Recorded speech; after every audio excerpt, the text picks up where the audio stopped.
Ladies, if you find yourself running to the bathroom when you cough, sneeze, run, or jump, you're leaking, this is called stress incontinence. Just know it's very common, but it's not normal. And there are solutions for this that does not require anything too invasive or surgery. And as a pelvic floor physical therapist, I see this all the time, and it doesn't necessarily mean that stress incontinence can be caused by having a baby or being overweight.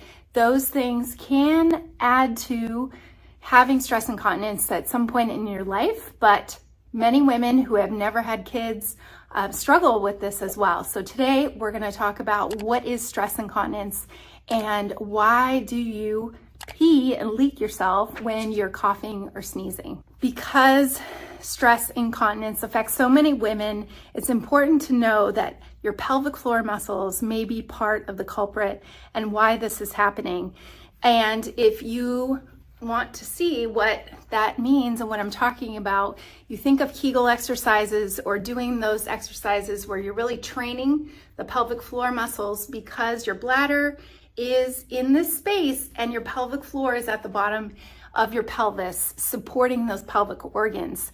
And if you've had bladder problems and maybe your doctor tells you just go do your Kegel exercises and you're still leaking when you cough or sneeze, just know this is not necessarily a strength issue and can't always be solved with just doing Kegel exercises. If you are jumping, you want to work out, you want to run, maybe you're sick and you keep coughing over and over and you're losing control of your bladder and it seems to be getting worse, well, one of the biggest reasons why this happens is the reflex between your brain and your pelvic floor muscles down here is not functioning properly.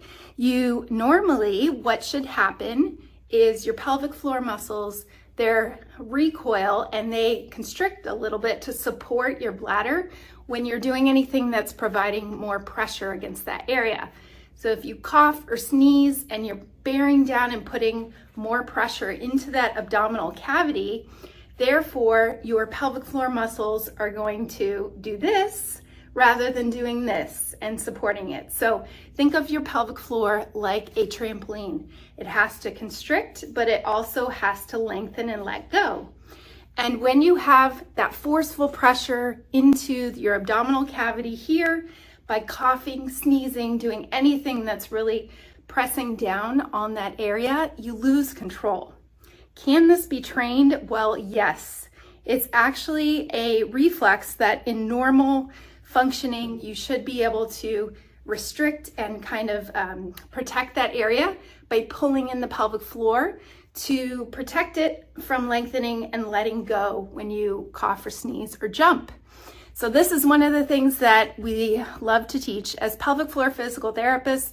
It is such a myth that women should have to deal with this and have to deal with leaking or wearing a pad or dark colored yoga pants just to pretend like it's not happening when you want to do these activities or when you're coughing, it's getting worse. So how do you train it? Well, the number one thing is if you were to see a pelvic floor physical therapist, one thing we're going to assess is, are those muscles actually capable of constricting and letting go, both of those directions? So like any other muscle in your body, you have to contract it, but you also have to lengthen it. And we want to make sure it can go between those stages, because if not, we need to either work on the strength or we need to work on letting it go and relaxing it so it can support when you have more pressure in your abdominal cavity to be able to support that area and support your bladder. Now, that is the first thing. If you have not seen a pelvic floor physical therapist, I'm going to talk about a couple things that you can do on your own to see if it can help it. And if it's not getting better, that's where I would definitely recommend going to consult with a pelvic floor therapist that can really solve this for good. Now, one of the biggest things that we go back to is breathing exercises.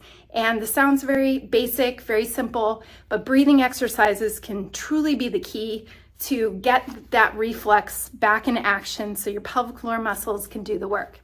So when I am going to give a little demo here, what that looks like, if you take a deep inhale Through your nose, your diaphragm drops. And as you exhale, your diaphragm goes up. So you're just gonna go back and forth into some breathing.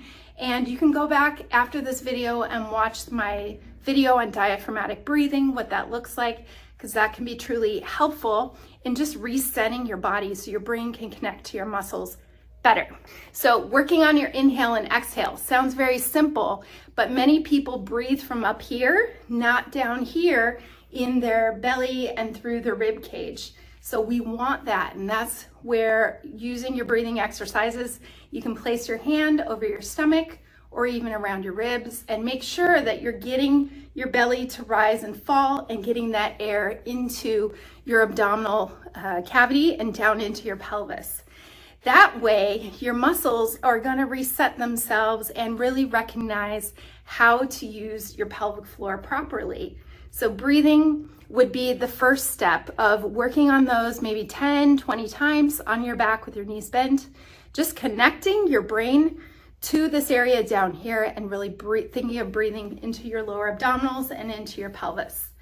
Then the next step, you're going to add a Kegel type exercise of inhaling, you stay relaxed, and then as you exhale, you're thinking of closing in that vaginal opening and tightening those muscles. I have a great video about Kegels, so that's another one you can go back and refer to about whether or not Kegels are good for you, but I talk about what it means to actually do one.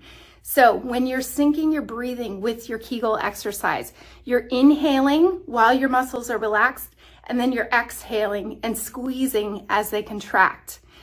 This little reflex, and this is normally something that needs to be trained if you're coughing and sneezing and leaking at the same time, you usually can't do that.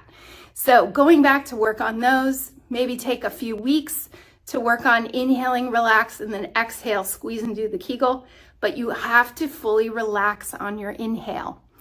Now, if you've worked on those for a few weeks and then you test it with some things like little squats, so you're Kegeling and lifting in and up at those muscles as you stand up from the squat, you're inhaling as you lower, and then exhale, squeeze when you come up.